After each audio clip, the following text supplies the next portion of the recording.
Então, novamente, boa tarde a todos aí. Então, essa aula é para a gente só resolver alguns exercícios e tirar dúvidas, tá certo? Uma outra coisa que eu tenho que avisar para hoje é que essa aula eu só vou poder ir até umas 2h20, porque 2h30 eu vou ter uma reunião importante, eu não posso faltar. Beleza? Então, Tudo bem, professor.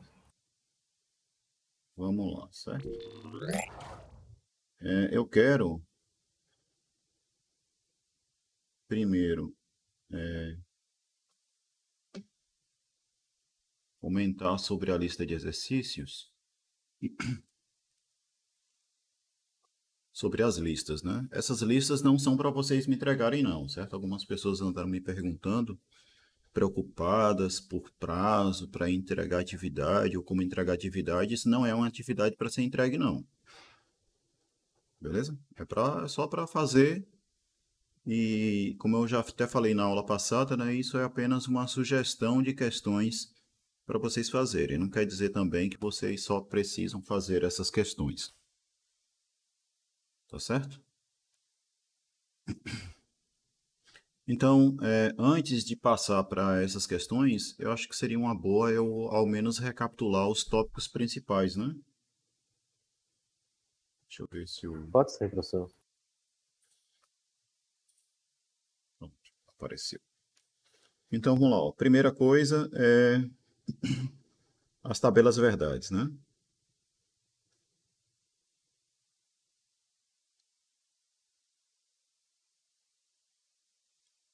Quais são as tabelas verdades que a gente tem aí? A gente vai ter a tabela verdade para negação, para conjunção, disjunção, condicional e bicondicional. Essas são as que vocês precisam saber, certo? Essas 5 tabelas. Então, nós vamos ter aí, ó. E as de tautologia? E as o quê? A de tautologia. Não, tautologia é só um conceito. É um conceito apenas. Se você tiver uma proposição que é sempre verdadeira, na sua tabela verdade, aí você diz que aquela proposição é uma tautologia. Mas ela não é uma tabela verdade em si. Então, vamos lá. Ó.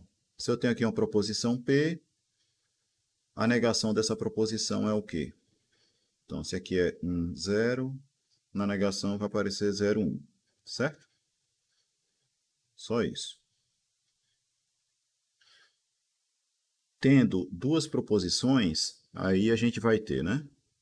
A conjunção, a gente vai ter também a disjunção, o condicional e o bicondicional. Beleza? Então, como agora eu tenho duas proposições, existirão 4 possibilidades, né, de valores lógicos, de combinações de valores lógicos para elas. Então a gente vai ter, ó, Isso, professor. 1, 1, 0, 0, 1, 0, 1, 0. E aí, lembre-se, né, conjunção. Conjunção só é verdadeira quando os dois são verdadeiros. Então ela vai ser verdadeira apenas no primeiro caso. Disjunção. Disjunção é meio que o contrário, né, da conjunção, né? Ela só vai ser falsa quando os dois são falsos. Então, é falso nesse último, é verdadeiro no resto. Beleza? Condicional. O condicional, ele só é falso neste caso aqui, que é quando a primeira proposição é verdadeira com a segunda falsa. Nos demais casos, ela é verdadeira. Então, ela é falsa nesse caso aqui e verdadeira no resto. E o bicondicional, ele só é verdadeiro quando as duas proposições têm o mesmo valor lógico. Então, nesse caso, ela vai ser verdadeira no primeiro, verdadeira no último, falso nos demais. Tranquilo? Então, essa Tranquilo, tabelinha aí já resume todas as tabelas verdades para essas operações. Beleza? Então, outra coisa que a gente tem que ver são as negações, né? Destas proposições. Quais são as negações? Então, a negação da negação de uma proposição, isso daqui é equivalente ao quê? À própria proposição P. Certo? Certo. A negação da conjunção é equivalente ao quê? À disjunção das negações. A negação da disjunção é equivalente à conjunção das negações. 4. A negação do condicional é equivalente ao quê?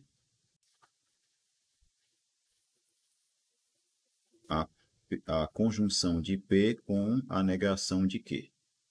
Certo? 5. Qual que é a negação do bicondicional? Embora o livro não tenha trazido a negação do bicondicional, a gente fez em aula, né? A negação do bicondicional vai ser o quê? P e não Q, ou não P e Q. Tá certo? Tranquilo? Tranquilo, professor. Pronto. Essas são as negações. O que mais que a gente tem que ver aqui é proposições quantificadas, né? Proposições quantificadas.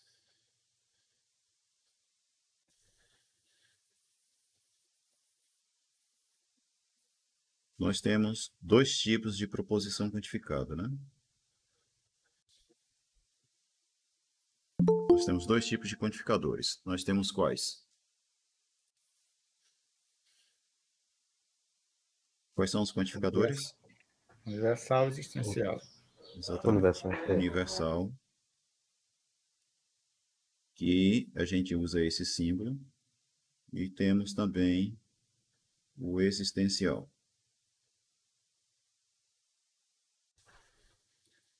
Que é o que a gente usa esse símbolo aqui. Beleza? Então, ó, dada uma sentença aberta, né? Dada uma sentença aberta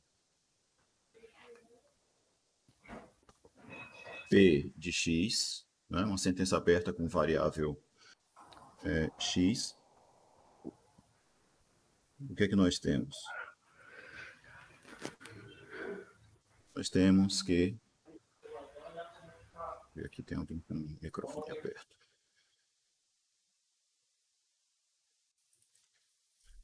Nós vamos ter aqui que isso daqui é uma proposição.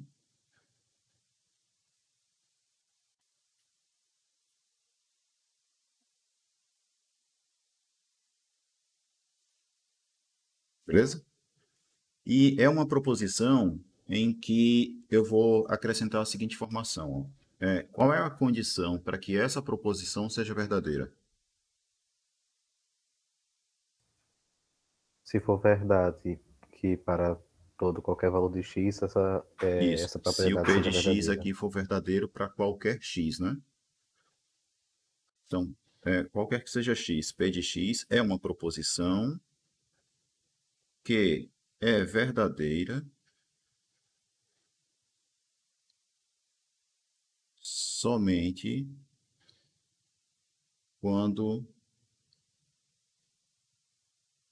P de x é verdadeiro ou verdadeira, né? Para cada x. Tranquilo? Se Tranquilo. existir um único valor de x para o qual P de x não é verdadeiro, isso daqui é uma proposição falsa, tá certo? E no caso do existencial,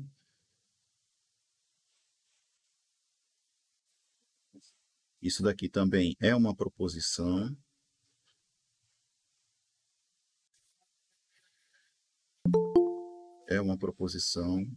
que é verdadeira somente. Tá passando um carro de som aqui agora, deixa eu mutar o microfone.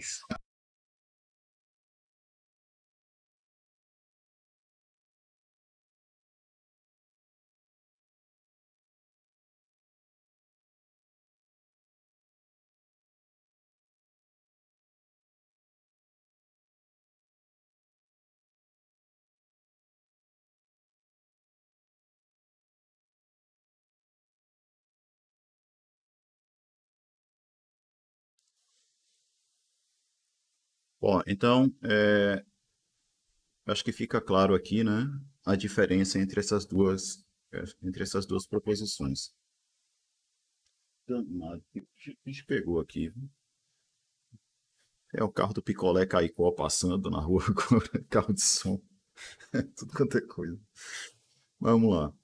Então, a proposição quantificada, que é essa daqui, ela é uma proposição que vai ser verdadeira, então, se P de x é verdadeiro para cada x, certo? E no caso do existencial, ela é uma proposição que é verdadeira se ela for verdadeira para algum x. Tá certo? Isso nada tem a ver com ser verdadeira para apenas um x. Tá certo? Beleza? Aquele tipo de proposição em que a gente usa o quantificador existencial colocando a exclamação, isso daqui não é exatamente um quantificador não, certo? Tá certo? Como quantificador, ele não é bem um quantificador, não. Ele é esse mesmo quantificador aqui, só que, digamos assim, com um acréscimo, né, de informação. Que além de existir um determinado x para o qual isso aqui é verdadeiro, esse x que existe é único, tá certo? Bom, como que é a negação dessas proposições? Então, negação. Eu estou anotando dessa forma porque eu vou gerar o PDF do que eu estou escrevendo aqui e vou colocar no grupo depois, certo? Vamos siga. Beleza, pessoal. Fica ótimo assim. Então, negação de proposições quantificadas.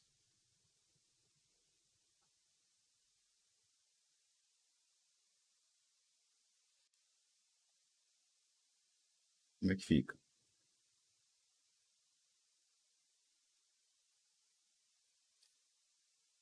Então, primeira, a negação de uma proposição quantificada aí pelo quantificador universal. Isso daqui é equivalente ao quê? Existe pelo menos um x Isso, existe x, tal que, e só que aí negação de você p de nega x. isso aqui, né? Beleza? Beleza. 2, a negação, deixa eu escrever mais embaixo, né? A negação de existe x, tal que p de x, isso daqui é equivalente, isso aqui é equivalente a qualquer que seja o x, não P de x, né?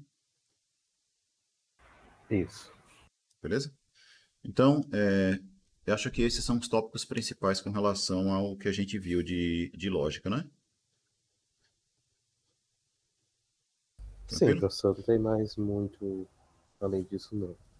Bom, então, eu vou voltar aqui agora no livro para chamar a atenção para uma coisa que a gente viu em aula, que foi isso daqui, né? Quando a gente estava falando sobre tautologias, né? Sobre equivalências, a gente exibiu esse exemplo aqui, que esse condicional aqui, ele é equivalente a este condicional aqui. Esse condicional que está aqui é o que a gente chama de contrapositiva do primeiro aqui, certo? Dado esse condicional aqui, esse daqui é a sua contrapositiva.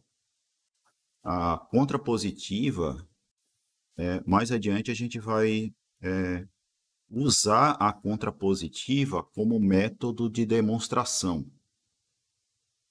Eu vou fazer um exemplo aqui do uso disso aqui como método de demonstração para que vocês entendam um pouco melhor isso. Qual é a ideia? Vou voltar aqui. Digamos que você está querendo provar a seguinte proposição, que é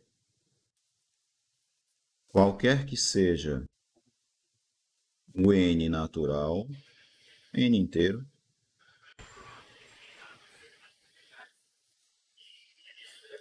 a gente tem o seguinte, n ao quadrado é ímpar,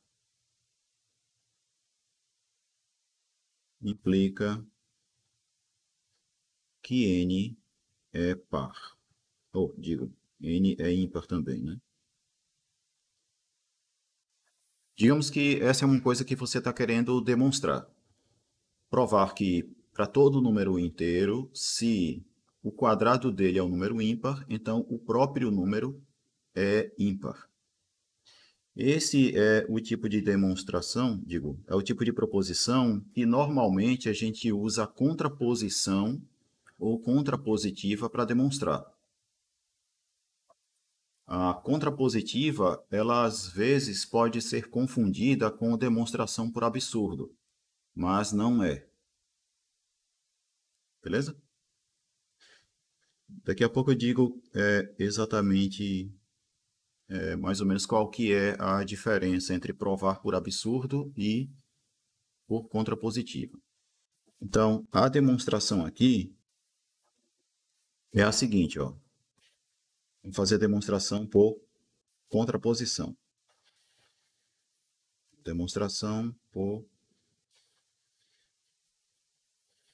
contraposição ou contrapositiva. Dá no mesmo. Eu estou indicando aqui entre parênteses qual é o método, só para ficar registrado no PDF que vocês vão receber depois.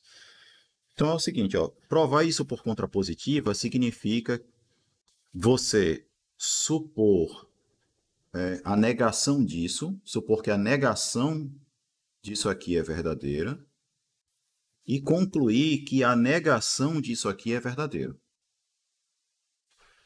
No caso aqui, o que é negar que n é ímpar? Que dizer que ele é par. Significa que ele é par. E o que é negar isso aqui é que n ao quadrado também é par. Então, se eu conseguir provar que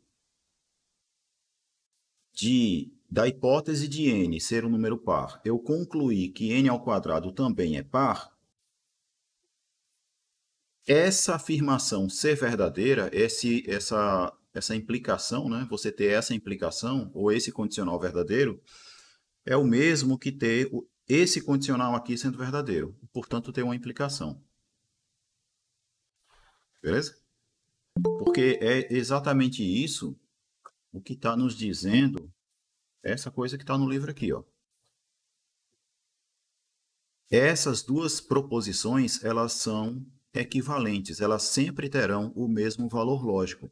Então, qualquer uma delas que eu provar, né, que eu provar que é verdadeiro, isso significa que a outra também é.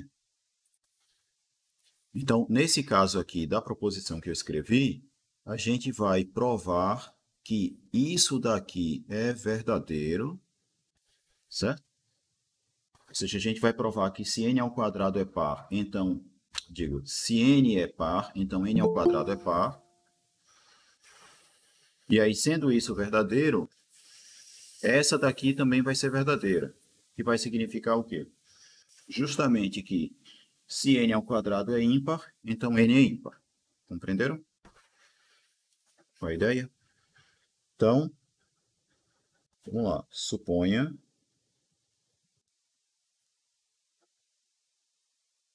que n é par. Ou seja, o que é que significa n ser par? Ou seja, Formar que 2K. existe um número inteiro k, tal que n é igual a 2 vezes k. Beleza? Note agora que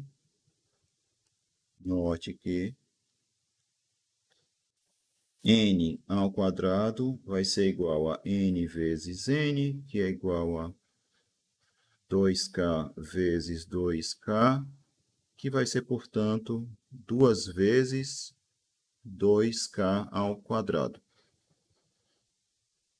Tranquilo? Tranquilo. Como 2k ao quadrado pertence a z, então o que você tem é que n ao quadrado é igual a 2 vezes um número inteiro. Tá certo? Então, como 2k ao quadrado pertence aos inteiros, temos que n ao quadrado é par. Então, assim, provamos que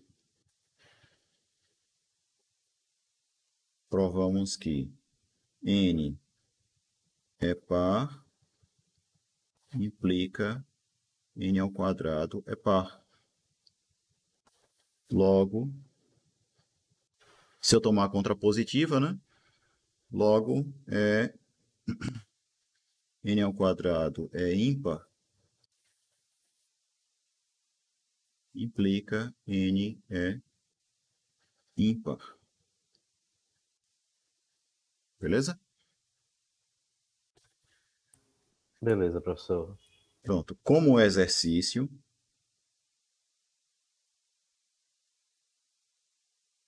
né, um exercício que não está nas listas, né, mas eu vou deixar indicado aqui para vocês fazerem, porque a solução dele vai ser bem parecida com essa que a gente acabou de fazer, que é provar a seguinte coisa. Qualquer que seja n pertencente a z,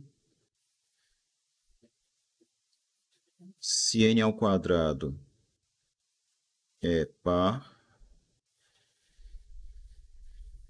então n é par. Certo? Certo, professor. Bom, vocês façam isso aí depois. Então, com relação à diferença entre contrapositiva e absurdo, é a seguinte, viu, João, né? É o seguinte, ó, é que, beleza, na contrapositiva você faz o quê? Você vai usar o fato de que esse condicional é equivalente a esse aqui, ó. Tá certo? Na demonstração por absurdo, o que você faz é o seguinte, ó. Quando você quer provar que isso daqui é verdadeiro, você pode fazer isso da seguinte forma. Você pode supor a sua tese,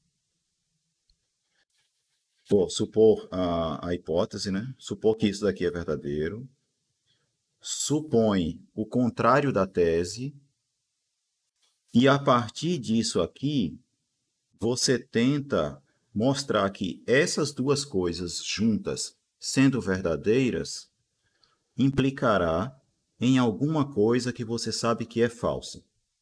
Aí eu vou botar uma letra F aqui para indicar que do lado de cá o que você tem é uma coisa que você sabe que é falsa.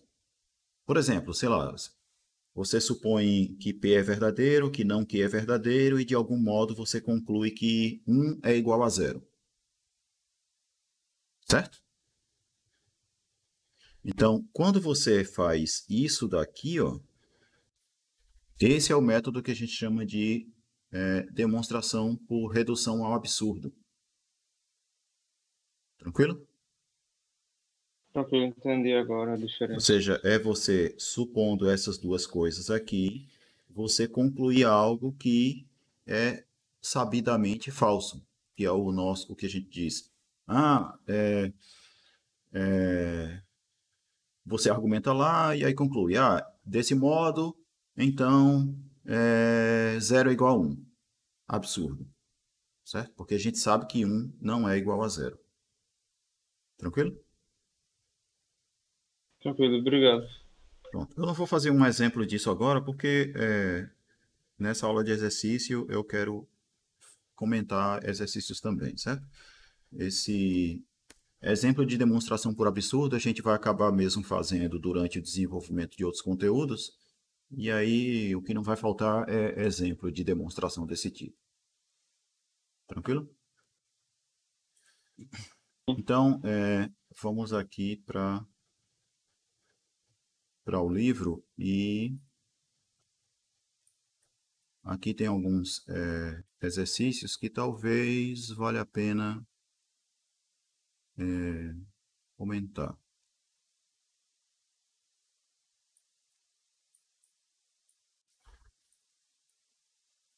Não sei se eu cheguei eu cheguei a fazer esse primeiro item, né, da letra C.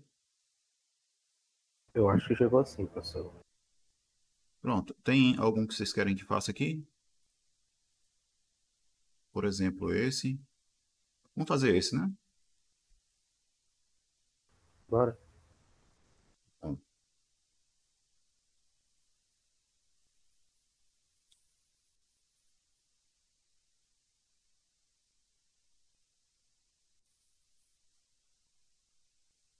Deixa eu anotar aqui primeiro.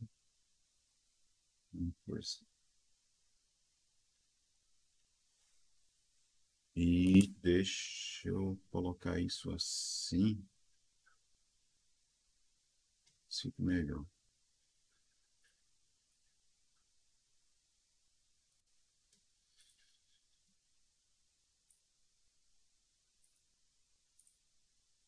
Melhor, né? Então vamos fazer esse item 4 aí, ó. Esse quarto item aí.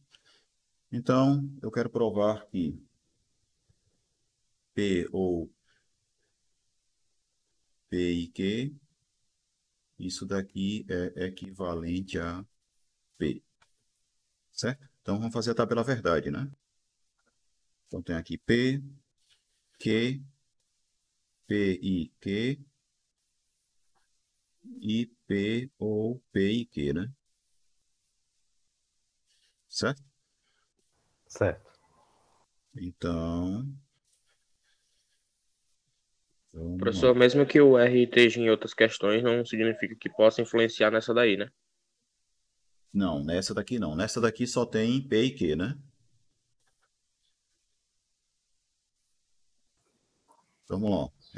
Aqui a gente vai ter 1, 1, 0, 0, 1, 0, 1, 0.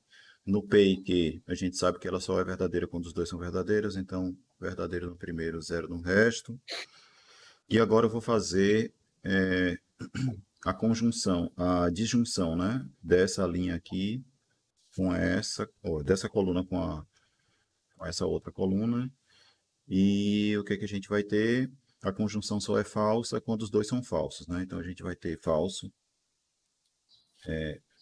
nesta linha e nesta aqui, certo? Então 0, 0 e nas demais é verdadeiro, né?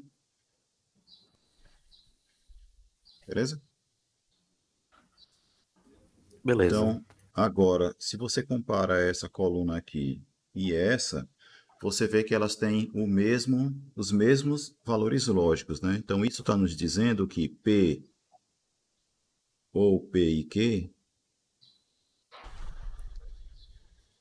quando eu olhar o bicondicional entre essas duas proposições, o resultado é sempre 1, né? Isso, professor. Então, Aí se o eu resultado é vou sempre 1, então esse bicondicional aqui é uma tautologia, na verdade, né? É um bicondicional que é sempre verdadeiro, portanto, eu tenho uma equivalência. Tá bem?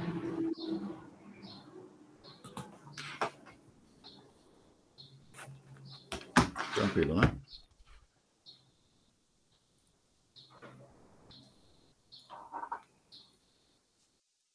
Sim, tranquilo.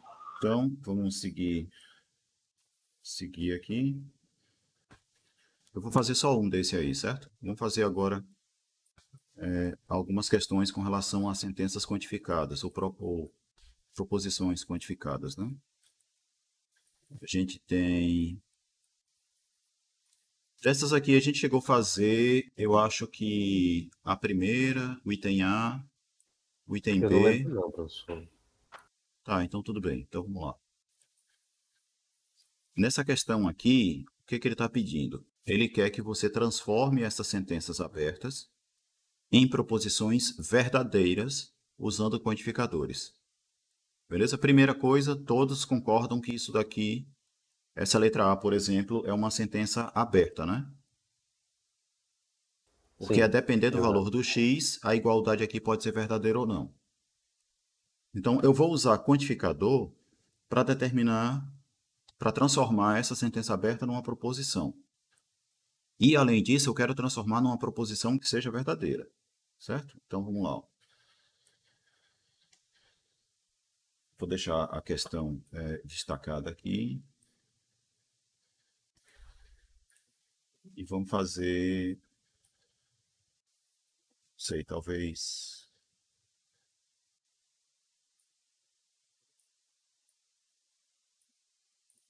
umas 3 alternativas aí, pelo menos. Então, vamos lá. Questão A7.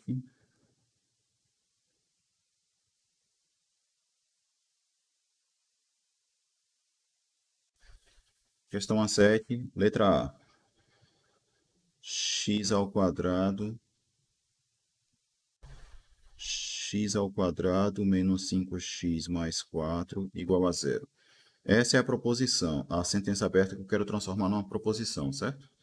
Então, aqui eu vou colocar ou o quantificador universal ou o existencial. Beleza? Beleza. Qual No caso, quantificador eu devo colocar? Se eu colocasse o quantificador universal, isso daqui seria verdadeiro para qualquer x? Não, não, falso. professor. Não, porque, por exemplo, se eu faço x igual a zero, o lado de cá vai dar 4 e do lado de cá é 0 e 4 não é igual a zero, né? Beleza? Então veja que o universal já não dá certo. E o universal? E o universal não deu certo e o existencial? Aí dá certo. Tá Sim. certo. Por quê? Porque Porque existe pelo menos um. Quem? Existem dois, mas Quais valores? 1, um e 4. quatro. Exatamente, certo? Você faz x igual a 1 ou x igual a 4. Para esses dois valores de x, essa igualdade aqui realmente vai ser verdadeira. Então, já que eu consegui mostrar pelo menos um exemplo em que a igualdade aqui é verdadeira, então existe realmente x, de modo que ela é verdadeira. Beleza? Tranquilo? Tranquilo. Então, eu vou escrever isso aqui. Ó. existe x, tá ok isso daí, é verdade? É assim, é verdadeira para x igual a 1 ou x igual a 4. Tranquilo? Vamos na próxima aí, letra B. A letra B está dizendo a seguinte coisa, né? Que a mais 1 vezes a menos 1 é igual a ao quadrado menos 1. Que quantificador eu devo colocar aqui? Para Pode ser. todo X. Para todo A. Se eu usar o para todo A, ela é realmente verdadeira, porque isso daqui, se a gente faz a conta, né? Se a gente faz a conta, A vezes A ao quadrado, A vezes menos 1 vai dar menos A, 1 vezes A vai dar mais A, e menos 1 vezes menos 1 vai dar menos 1. Aí esse A aqui cancela com esse, e a gente vai ter A quadrado menos 1. E note que esse argumento aqui, a prova de que essa coisa é igual a essa, não depende de quem é A, certo? Então, de fato, isso daqui, colocar o quantificador universal, torna essa sentença aberta em uma proposição que é verdadeira. Tranquilo? Alguém poderia perguntar assim, professor, mas se eu colocar o existencial, também está certo? O que é que alguém me diz aí? Também. Também Também estaria. estaria, também seria uma resposta correta para o exercício. Se eu colocar esse quantificador aqui, a proposição obtida vai ser uma proposição verdadeira. Porque tudo aquilo que é verdade para qualquer x é verdade para pelo menos um. Sim ou não? Sim, professor. Certo? Então, assim, se eu trocar o universal pelo existencial, tá, beleza. Também seria uma solução correta para este item desse exercício. É claro que quando a gente coloca esse tipo de questão, a gente imagina assim, que você vai colocar o, não o quantificador que é suficiente para a proposição ser verdadeira, certo? Você vai colocar o quantificador que é mais abrangente, digamos assim. Nesse caso aqui, nessa questão, o melhor quantificador para usar é o universal, não somente porque assim é o único quantificador que eu posso colocar aí para transformar essa sentença aberta numa proposição verdadeira, certo? Mas é porque pelo que ele acaba nos dizendo, né? Quando você coloca o quantificador existencial, beleza, isso vai ser uma proposição que é verdadeira, mas essa proposição verdadeira nos passa a impressão de que também existe algum valor de A, de modo que isso daqui pode não ocorrer. Tá entendendo? Então, quando a gente pensa, quando a gente leva em consideração isso, esse quantificador é o melhor para a gente usar. Não que usar o outro também não estivesse correto, para o que o exercício pede. Beleza? Compreendido? Compreendido, Sim, professor. O professor. que eu quis dizer? Pronto, são duas soluções corretas, mas esse é o tipo de situação em que a gente poderia dizer que essa daqui está mais correta do que essa daqui, né? Não existe coisa mais correta do que outra, certo? Mas, enfim, entenderam o sentido que eu quis dar, né? Então, vamos lá, seguindo. Nessa letra D aqui, ó, eu vou até dar um zoom nela para ficar ainda mais destacado.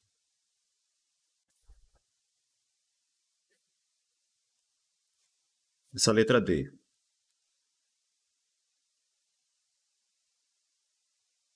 Eu cheguei a fazer essa letra D em aula Mas aí eu não lembro se foi na turma da noite, se foi na turma da tarde, então vamos fazer de qualquer forma. Então, o que é que vocês acham dessa questão aí? Isso daí é diferente para qualquer valor de m ou para algum valor de m apenas?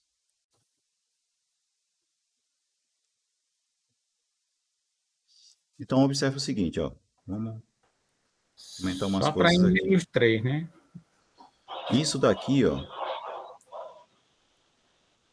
Isso daqui, a gente vai ter o seguinte. Esse termo, vocês concordam que ele é sempre maior ou igual a zero?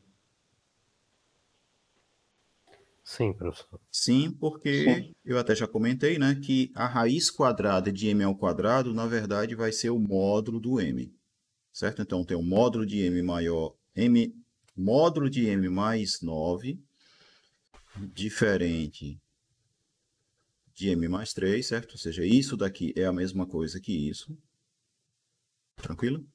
E como isso daqui é sempre maior ou igual a zero, então a gente vai ter que, desse lado, eu tenho uma coisa que é sempre maior ou igual a 9, né? Isso, professor. Sim ou não? E do lado de cá, o que é que eu posso dizer? Como esse m pode ser uma coisa negativa, vocês concordam que isso daqui tanto pode ser negativo como positivo? Sim. Né? Por exemplo, se m for menor do que menos 3, m mais 3 vai ser menor do que zero. Então, do lado de cá, você pode ter uma coisa negativa. E se m for maior do que menos 3, m mais 3 vai ser maior do que zero. E do lado de cá, você teria uma coisa positiva. Então, repare que do lado de cá, você tem uma coisa que sempre será maior ou igual a zero, e do lado de cá você tem uma coisa que, né, o sinal pode variar. Tranquilo? Sim. Isso ainda não é suficiente para dizer que as duas expressões são diferentes para qualquer valor de m. Né? Porque como o lado de cá pode ser positivo e o lado de cá sempre é maior ou igual a zero, e mais do que isso, né, maior ou igual a 9, pode ser que esse cara maior do que zero que está aqui seja igual ao valor maior ou igual a 9 que está aqui. Sim ou não? Isso poderia acontecer, É, professor, acho que sim. certo? Então, veja só, por exemplo, se m for maior ou igual a zero, o módulo do m é o próprio m, né? Isso. Aí do lado de cá eu teria m mais 9 diferente de m mais 3. Beleza? Então, no caso de m ser maior ou igual a 9, ou m ser maior ou igual a zero, m mais 9 é sempre diferente de m mais 3? Sim, não é? Sim. Sim. Beleza? Então veja que essa diferença ela é verdadeira para qualquer que seja o m maior ou igual a zero. Certo? Certo. E se m fosse menor do que zero? Aí o valor do módulo de m vai ser menos m. Certo. E agora? Essa diferença aqui sempre ocorre? Sim, professor. Vai sempre ocorrer. Sempre?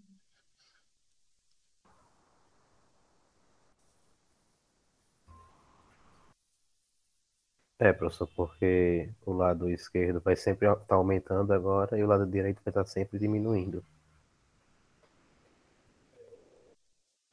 Justo.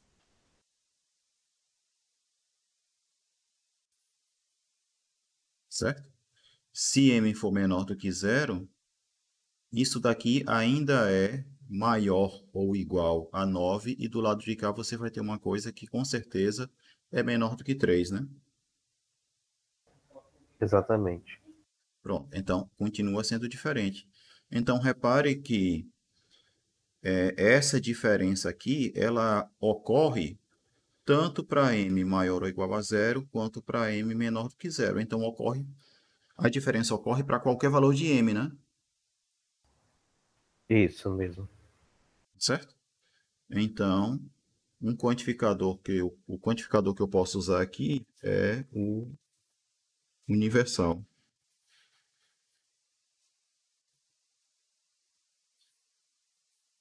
Beleza?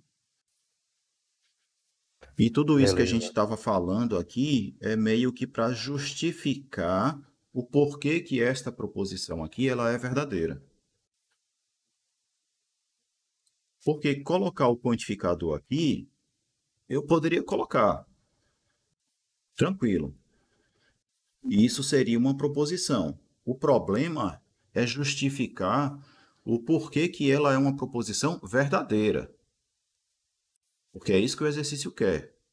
Ele quer que você pegue essa sentença aberta e use um quantificador para transformar a sentença aberta em uma proposição verdadeira. Tranquilo? Tranquilo, professor. Então, vamos seguir.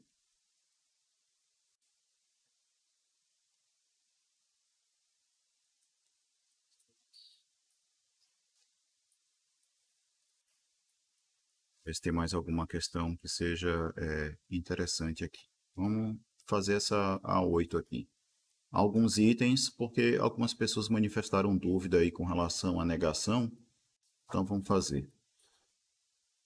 Então, deixa eu botar nesse formato aqui mesmo. Aliás, eu acho que posso deixar assim mesmo. Então, vamos lá. Ó. Aqui eu tenho o quê?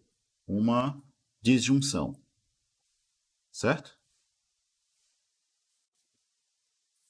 O que é a negação de uma disjunção?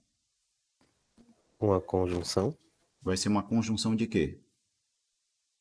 das negações das Das negações. proposições. Então, esse ou aqui, ele viraria um i. E aqui você colocaria o símbolo de diferente. E aqui o símbolo de igual, né? Isso. Todos compreendem isso? Então, a Sim, negação de uma professor. disjunção é fazer a conjunção das negações. A negação de que o MDC de 2 e 3 é 1 é dizer que é diferente. E no outro caso, negar que é diferente é dizer que é igual. Beleza? Então, aqui, a negação desse aqui vai ser o ou vai virar um i, aqui vai ficar diferente e aqui vai ficar igual. Beleza? Nesse daqui, na letra C, o i vai virar um ou, porque negação de conjunção é disjunção, e no lugar das proposições a gente coloca as negações. Né? Qual é a negação de 3/7 ser maior ou igual a 1? É ser estritamente menor. Isso. E aqui a negação disso é o quê? Menos 3 estritamente menor do que menos 7. Tranquilo? Tranquilo, professor. Notem que o que a gente tem que avaliar aqui, o que a gente tem que fazer aqui é apenas negar a proposição que foi dada. Não é determinar se ela é verdadeira ou falsa. Beleza? Então vamos lá. Próximo caso aqui. Letra D. Agora é a negação de um condicional. Na negação do condicional, a gente vai fazer uma conjunção entre isso e a negação disso. Não é?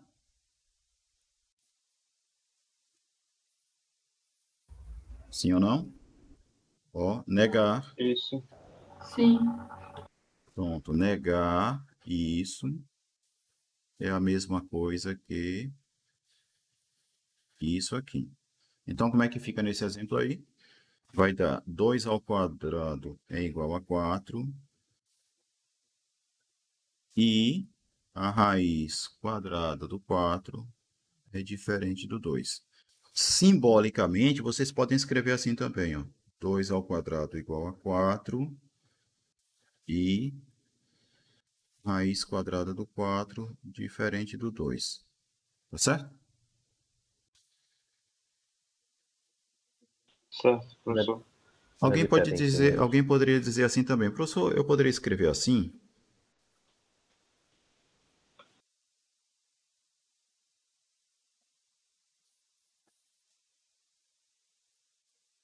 Eu poderia escrever assim? O que é que vocês me dizem?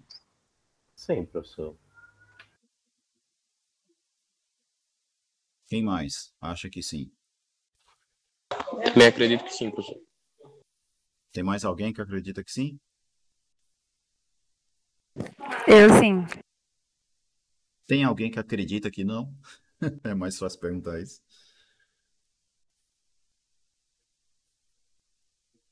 Eu acho que pode, mas não é a melhor forma. Exatamente. Certo, Paulo? Que é isso esse ponto que eu queria chegar. É claro que, do ponto de vista de fazer simplesmente a negação, né? Isso aqui também está certo, mas, assim, você sabe o que significa isso. Então, troque isso pelo que ele significa, certo? Que nesse caso é isso daqui. As duas formas estão corretas, mas como ela falou aí, essa não é bem a melhor forma de escrever. Escreva assim. Tranquilo? Aí alguém pode Tranquilo. perguntar, né? Professor, mas e se eu colocar desse jeito aqui na prova, o senhor vai tirar ponto? A vontade que dá é de sim, mas eu não posso, né? Porque não tá errado. Tá certo? Eu vou ficar com aquela vontade de tirar ponto, mas como é que eu vou tirar ponto de um negócio que tá certo? Né? Não tá escrito do jeito que eu gostaria que você escrevesse. Beleza, mas o que é que eu posso fazer? Tá tudo bem, professor. Pelo menos eu tenho essa política, né? Existem professores que não têm muito essa política, não. Se você não escrever meio que do jeito que ele espera que você escreva, vai tirar ponto. Eu ainda não estou adotando essa política, não. E eu acho que esse semestre eu não devo adotar essa política ainda.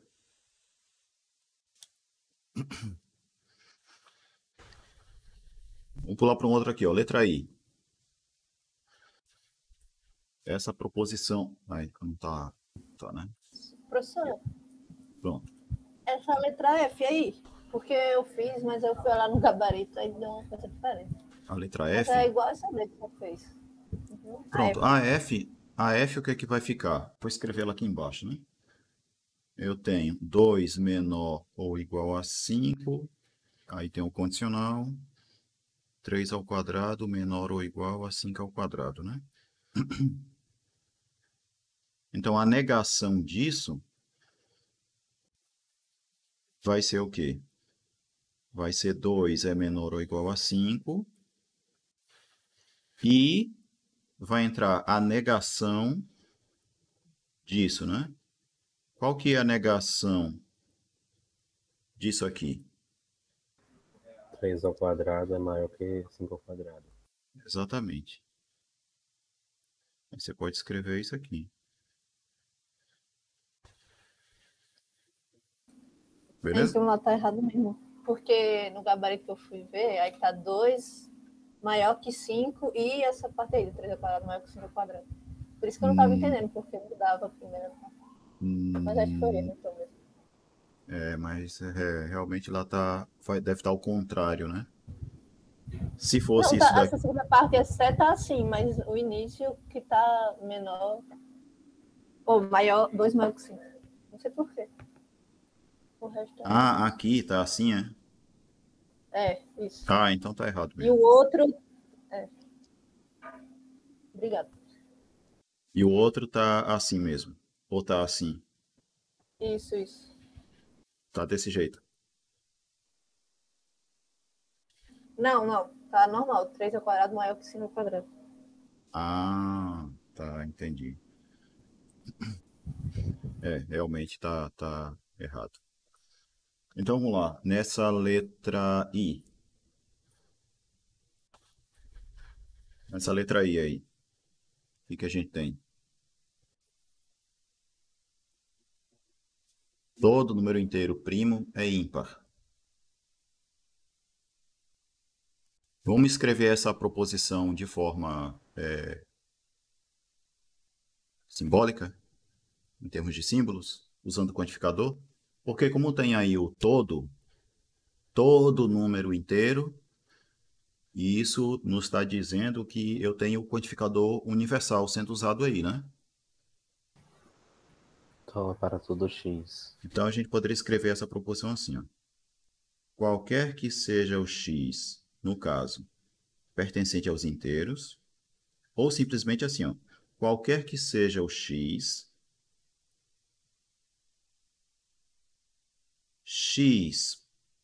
é inteiro e x é primo, certo? Implica em quê? X é ímpar.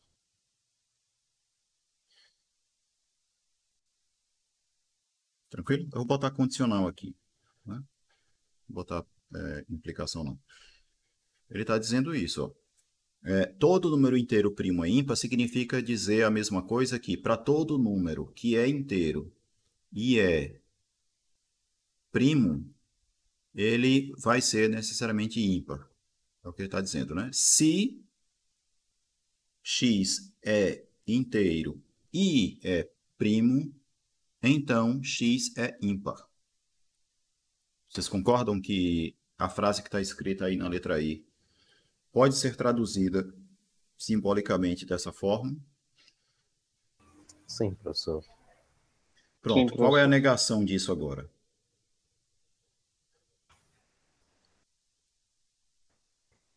Seria dizer que existe um x. Existe x, tá ok. Aí, como eu vou negar agora um condicional, eu mantenho isso daqui e faço a conjunção com a negação disso, né? Isso. Então vai ficar o quê? Existe um x, tá o quê? X é um número inteiro,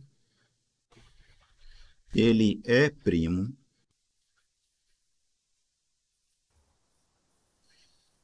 e Ele é par. não é ímpar, né? E não ser ímpar significa Ser par. x é par. Beleza? Como é que vocês escreveriam isso daqui de uma forma assim, sem ser em símbolos? Você poderia dizer assim: existe um número inteiro primo que é par. Sim ou não? Sim, professor. Inclusive, que número é esse? 2. O 2, né? Mas isso não é a questão, né? A gente não quer saber se a proposição é verdadeira ou falsa. A gente só quer escrever a negação. Tá certo? Eu teria errado essa. Porque só pelo texto eu ia dizer todo número inteiro primo não é par. Eu iria Não. esquecer do universal. O todo sempre vai ser trocado por existe. Certo? Sempre que aparecer a Sim. palavra todo, tem o quantificador universal no meio. E se você vai negar uma proposição que tem o todo, ela vai virar alguma proposição que tem o existe. Tá certo? Tranquilo, professor. Certo. Então, que mais aqui a gente poderia Professor, fazer? o senhor podia fazer a L? Qual? L. Desse aí mesmo. A L? A penúltima aqui, né? Tá, então vamos lá. Aqui está dizendo, existe... Ah, não está na tela. Peraí, deixa eu subir mais um pouco. Pronto. Então, existe um número cuja raiz quadrada é 0. Beleza? Então, se eu for escrever em termos de símbolo, eu poderia escrever assim, né? Existe x, tá o quê? Raiz quadrada de x igual a 0. Sim ou não? Sim, professor. Não é exatamente isso em termos de símbolo? É, Agora fica fácil qual é a negação, né? Qual é a negação? sim. Para Qualquer todo que x. seja o x, raiz quadrada de x diferente de 0. Sim ou não? Sim, professor. Aqui, eu não reparei quem foi que perguntou, pediu para fazer essa, mas provavelmente se sentiu na dúvida, porque a gente fica na tendência de avaliar se isso que está aí é verdadeiro ou falso. E não é isso que a gente está fazendo nessa questão. Não interessa se essa proposição é verdadeira ou falsa. O que A o solução está exercício diferente, pede. sabe? Oi? No livro, a solução, o gabarito do livro, a solução está diferente. Por isso que a gente Dessa estranhou. vez. Ah, então o livro está errado.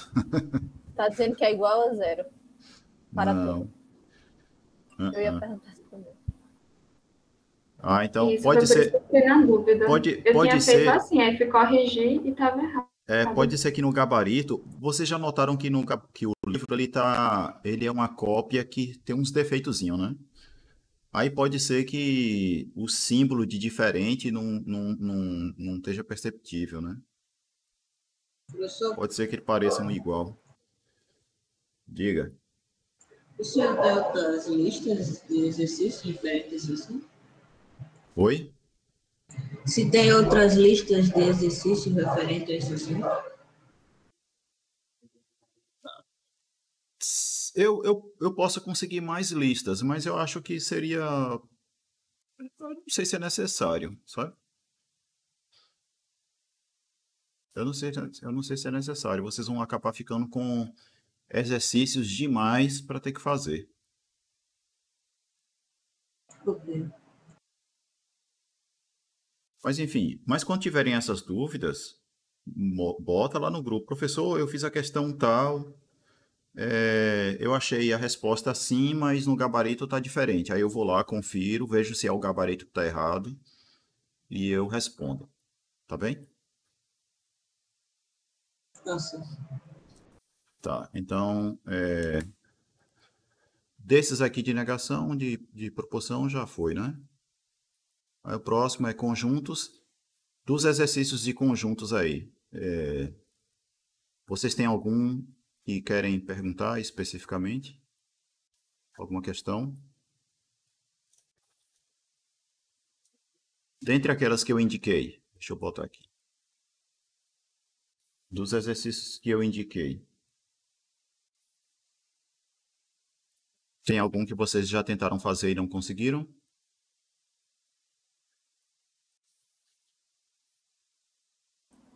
Acho que só na parte dos que são dos vestibulares, acho agora.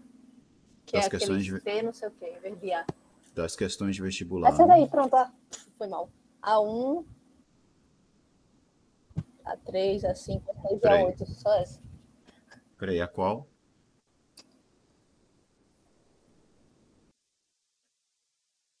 Diz aí.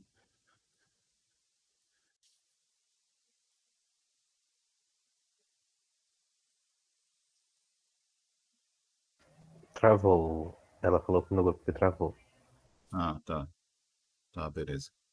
Então No vamos grupo lá. não, no Dessas, chat, desculpa. 3 e 5, né? 3 e 5? Assim, 3 e 5. Acho que é por ordem, professor. Tipo, a primeira questão lá de cima, aí tem a Não, segunda e a terceira. tá, se falar assim, ter a 10, a 9 é melhor, né? Porque o número tá aqui. Tá, se for a terceira, então no caso. Ah, sim, claro. Certo, essa TA11. Essa TA11, ela vai fazer uso de uma coisa que eu vou fazer depois, quando a gente vai falando de indução, que é o seguinte. Quando a gente for fazer a demonstração, de que o total de subconjuntos de um conjunto finito é igual a 2 elevado a n, onde n é o número de elementos do conjunto, a gente vai passar um pouco por esse argumento aí, certo? Que é o seguinte, né?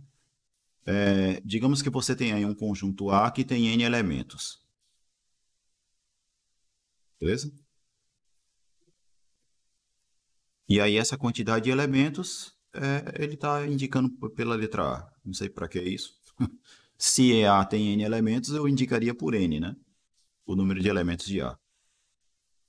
E o número de aliás, não, é o número de subconjuntos, né? Sendo... A é o número de subconjuntos do conjunto A. O Azinho, né? E Bzinho é o número de subconjuntos de B, onde o conjunto B ele é igual ao conjunto A, você acrescentando um elemento. Beleza? Então, ó, aqui você poderia responder assim. Se você sabe que um conjunto que tem n elementos vai ter 2 elevado a n subconjuntos,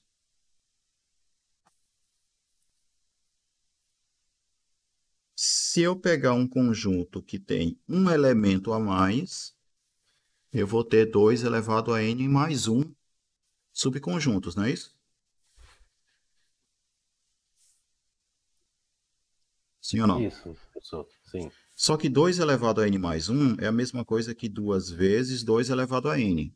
Sim ou não? Isso. Aí o que acontece? Na questão ele está dizendo, ó, o total de subconjuntos do conjunto A é igual a Azinho. Beleza? E o total de subconjuntos do conjunto B, ele está chamando de Bzinho. Então tem ó, que A é igual a 2 elevado a n e B é igual a 2 elevado a n mais 1. Só que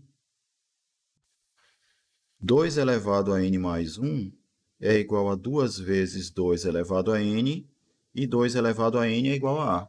Então eu tenho 2 vezes A. Sim ou não? Sim, professor. Então isso está nos dizendo que se eu pegar um conjunto qualquer e ele tem uma certa quantidade de subconjuntos, se eu adicionar um elemento nesse conjunto, eu vou dobrar a quantidade de subconjuntos do conjunto original. Sim, professor. Tá certo? Professor, No caso aqui, a letra A resposta certa, né? isso. É que parece um meio nos olhando assim, daqui. Não, Não sei mas se é aqui porque tá muito distante. Porque estava distante. certo? A letra A é a resposta correta. Tranquilo? Tranquilo. Inclusive, essa é uma coisa que a gente vai provar melhor depois, né? Que, dado um conjunto com n elementos, ele vai ter uma certa quantidade de subconjuntos. Se eu adicionar um elemento, o total de subconjuntos vai dobrar. E a partir dessa informação é que a gente vai deduzir que o total de subconjuntos de um conjunto com n elementos é igual a 2 elevado a n. É isso que a gente vai fazer depois. Tá certo? Bom, em relação a esses exercícios aqui, ainda tem o quinto, 3, 4, que vai ser esse TA13, né? Ah, tem o TA3 também. TA3? Onde é que tem TA3 aqui? Eu acho que é da outra lista. Ah, tá. Da lista de... Certo. Esse aqui.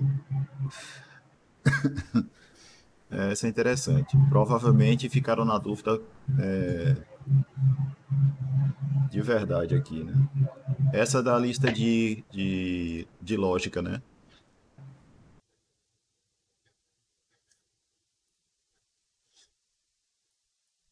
Então,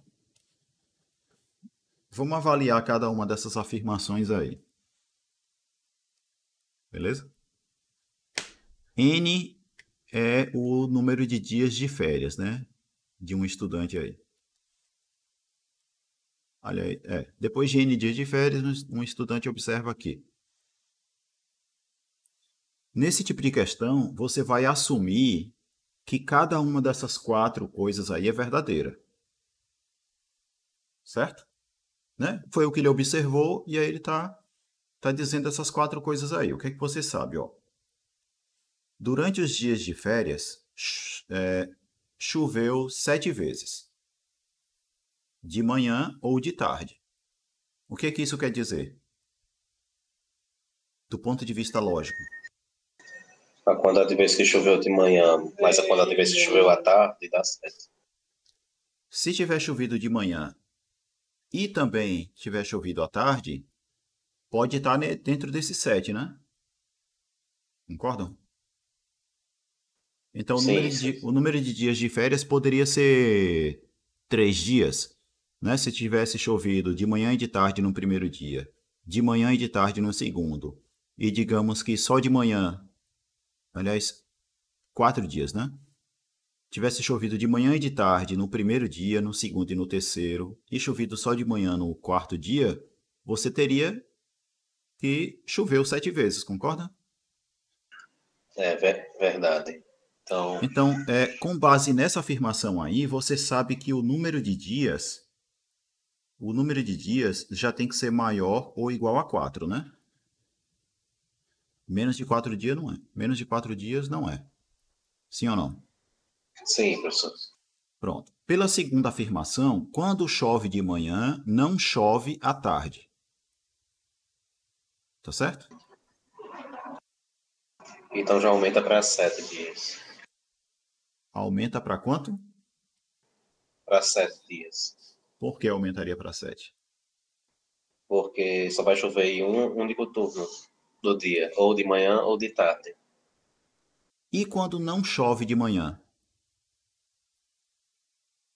Necessariamente chove à tarde? Não, professor. Então, o número de dias, de fato, pode ser até maior do que 7, né? Isso mesmo. Então, o número de dias é maior ou igual a 7. Então, eu já descarto isso daqui, né? Então, eu já sei que o número de dias é maior ou igual a 7. Terceira afirmação. Houve 5 tardes sem chuva.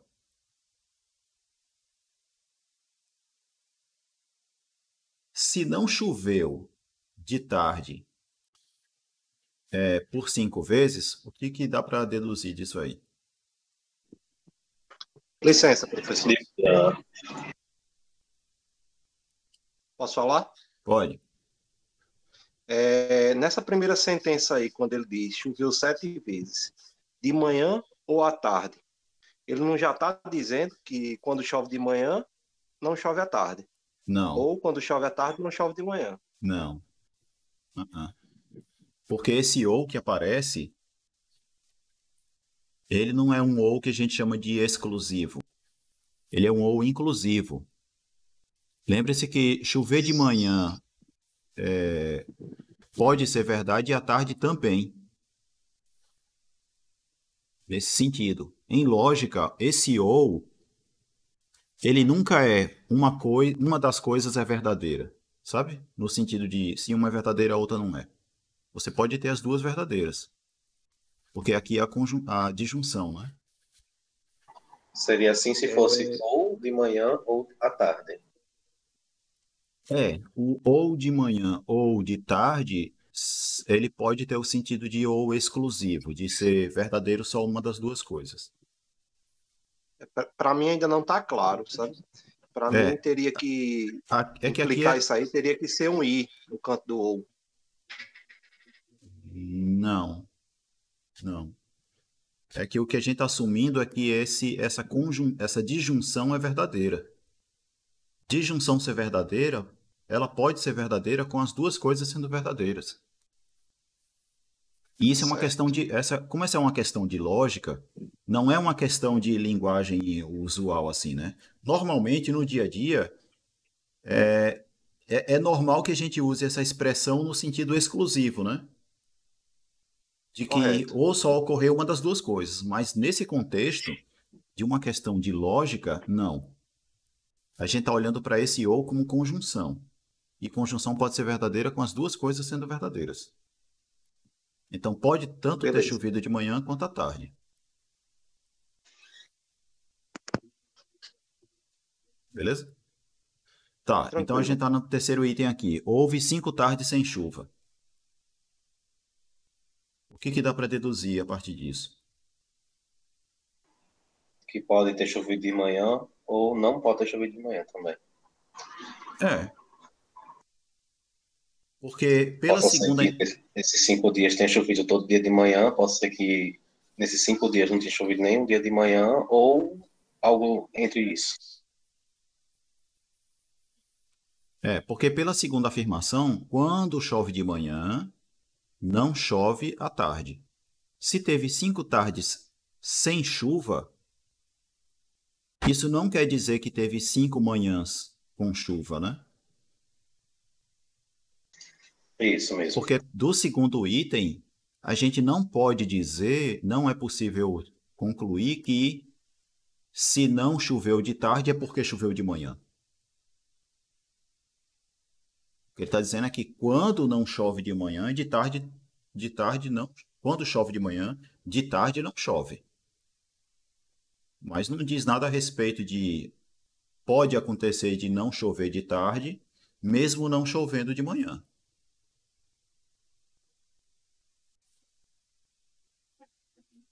Concorda? E o item 4, houve 6 manhãs sem chuva. Aí eu acho que vale a segunda afirmação, não?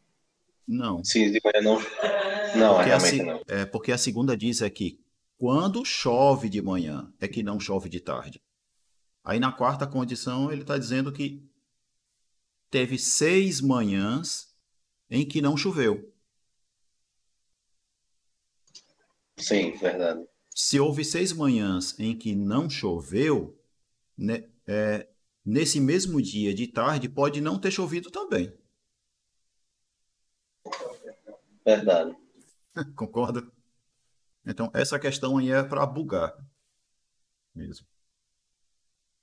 Aí a pergunta é, a partir dessas informações aí, é possível concluir qual é a resposta?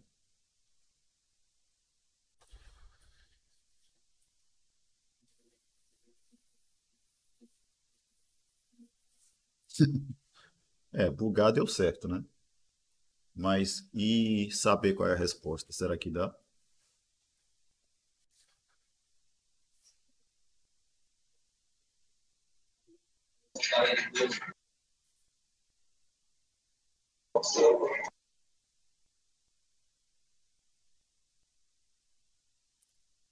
A meu ver, como não é possível concluir certas coisas a partir dessas 4 afirmações aí, eu acho que a resposta correta é nenhuma das respostas anteriores. Sabe em que sentido? No sentido de que você poderia ter mais de uma dessas alternativas aí como resposta correta, talvez. Porque veja que a questão ela só está certa se tiver uma única resposta correta, né? E a única resposta que vai ser verdadeira sempre aí é a letra E, a meu ver.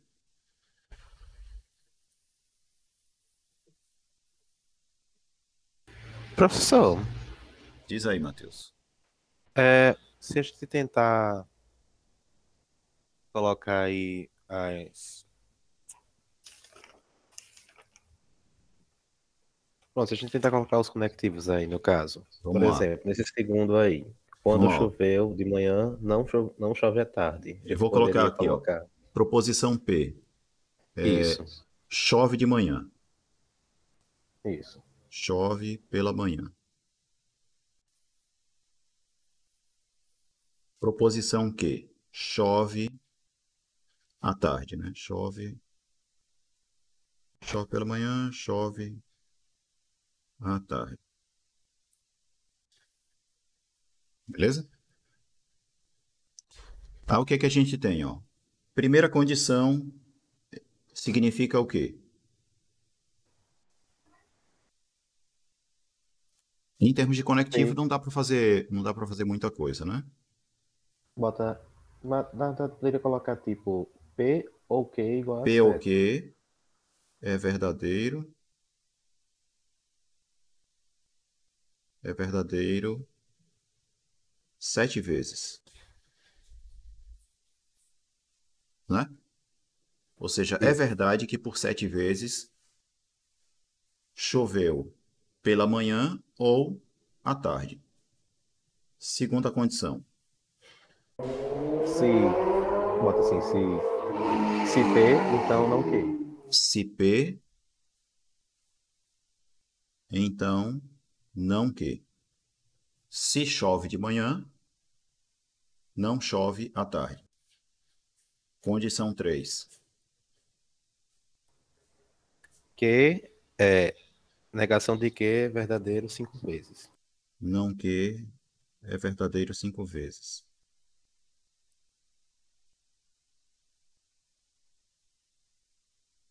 Cinco vezes, no caso, 5 dias, né? Isso. Por 5 dias. Proposição 4. Não P é P verdadeiro.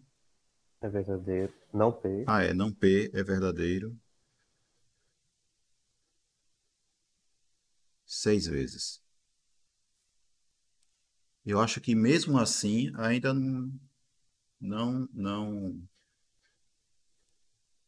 não sei se dá para chegar na conclusão do exercício, não.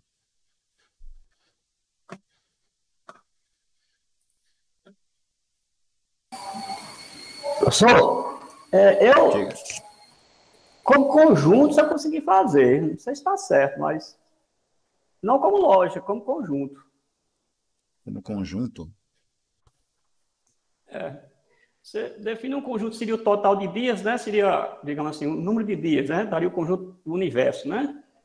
sim. Aí você tem aquele conjunto, os dias que choveu pela manhã, os dias que choveram à tarde. No caso, a gente não tem interseção.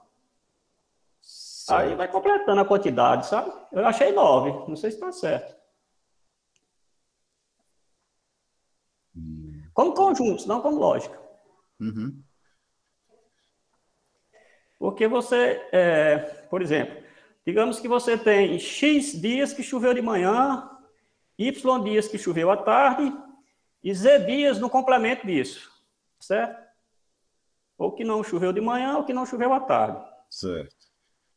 Aí, no caso, X mais Y mais Z, né, seria o que você quer, né? Aí, no caso, você tem, por exemplo, X mais Y daria 7. Isso né? é que é o problema. Como é? Mas esse é o problema, né? Por quê? É, Porque não são disjuntos, né? Os conjuntos, né? não é isso que esse é o ponto. Não necessariamente. Mas ele não diz aí, Porque quando chove de manhã, não chove à tarde. certo. É verdade. Verdade. É Então, x verdade. mais y dá 7. Aí você tem x mais y igual a 5, y mais y igual a 6 e x mais y igual a 7. Daí você somando todas as três equações, você chega a 2x mais 2y mais 2z dá 18, verdade. e x mais y mais z dá 9. Mas, não sei se está certo, mas assim, não como lógica, como conjuntos, né? Entendi. Não sei também. É verdade. Essa segunda aqui, junto com a primeira, está dizendo que é verdade. Se juntar dá 7, né?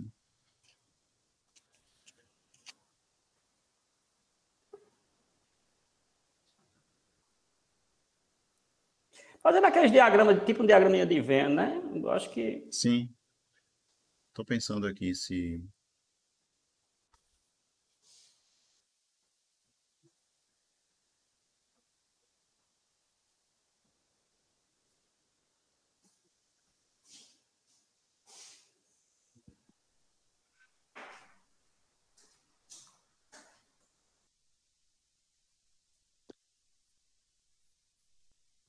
Tem pergunta no chat, professor.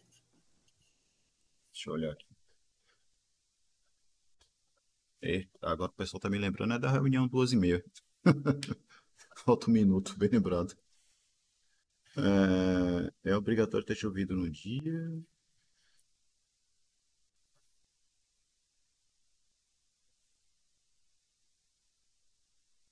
Então, Enzo, esse é o ponto.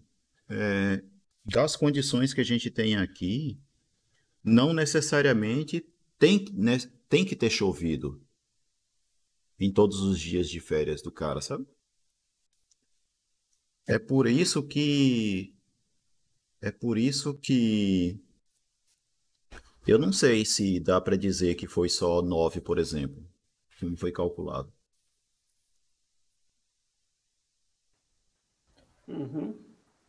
Porque qualquer dia de férias do cara que não tenha chovido vai ferir alguma dessas condições aí? Professor, Diga. tem uma coisa que é a contraposição. Você pega a contraposição de 2, que também é verdadeiro. Sim. Então você afirma que, meio que você afirma que Q, se Q, então não P. Isso. Então acaba afirmando que se choveu de manhã, não chove à tarde, e se choveu à tarde, não chove de manhã. Sim. Então, E mas é uma condição. Sim, considerando diga. que é sempre verdadeiro, já que o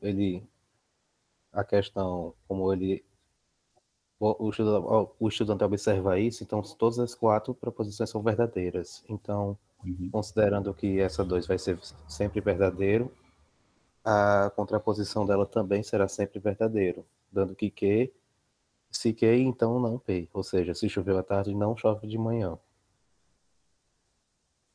Sim. Mas e aí?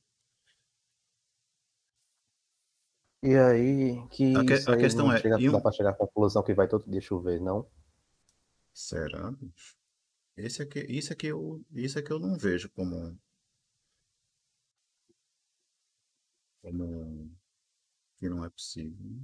Que é possível. E um dia que nem choveu de manhã e nem choveu de tarde, hein? É possível? Até porque a primeira proporção afirma que choveu apenas 7 vezes de manhã ou de tarde. Então, se fosse para chover todo dia de manhã ou de tarde, ainda teria que ser 7. É.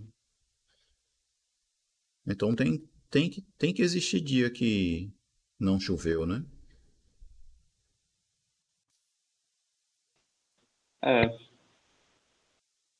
Pelo menos pelo que eu analisei, tem que existir pelo menos um dia que não chove nem de tarde nem de manhã. Porque pelas análises que vocês mesmos fizeram aí, chover de tarde e chover de manhã são disjuntos, né? Porque quando ocorre uma coisa, não ocorre a outra. Então, beleza, dá 7, né? Quando chove, né? Então, teve 7 dias com chuva. Isso mesmo. Mas será que tem algum... Tem que ter dia sem... Pode ter dia sem chuva? Mas Porque, por exemplo... se Francisco achou 9, então foi 2 Professor. dias sem chuva, né? Como E aí, Dá Francisco? pra achar, mas não sei como. tentar considerar o pior caso, que seria colocando que as 2 últimas proposições, que não choveu nem de tarde nem de manhã, e colocando eles nos mesmos dias, ou seja, 6 dias seguidos que não choveu de manhã e à tarde, nesses mesmos dias, não choveu, nos 5 primeiros dias. Ou seja, primeiro dia não choveu nem de manhã nem de tarde, segundo também, terceiro também, quarto também, quinto também, aí chegou no sexto, não choveu de manhã e à tarde choveu. E a partir daí começa a chover todo dia. Para dar o que aí? Os 9? Isso, aí daria tipo, então teríamos 5 dias sem chuva e a partir do sexto dia iria chover. Então, somando 5 com 7 daria 12, que seria o total ending. Mas também não dava para considerar Não dá porque nenhuma das alternativas, né? E também teria. Vendo essa questão, eu não tinha feito ela antes, não. Tinha nem parado para pensar nela assim. Eu li, eu achei assim, essa daí vai ser boa para discutir. Vou botar na lista. E aí botei. Agora eu também estou tendo que pensar aqui. Eu acho que ela não tem resposta certa, não. Eu acho que o correto seria nenhuma das respostas anteriores. No gabarito tem alguma coisa? tem gente que diz que é a letra B. A letra B. Vamos pensar nela, né? Mas vamos pensar assim, né? Vocês vão pensar porque eu vou ter que ir para a minha reunião aqui, que eu já estou atrasado 5 minutos. Tá certo? Tá certo, professor. Valeu, viu? Tá. Fala pela aula, até a próxima. Tá, beleza. Outro dia a gente marca um encontro extra, se for preciso, para resolver questões também. Tá certo? Tá certo. Então, tenham todos aí uma boa tarde e até segunda-feira. Tchau para vocês. Valeu, professor.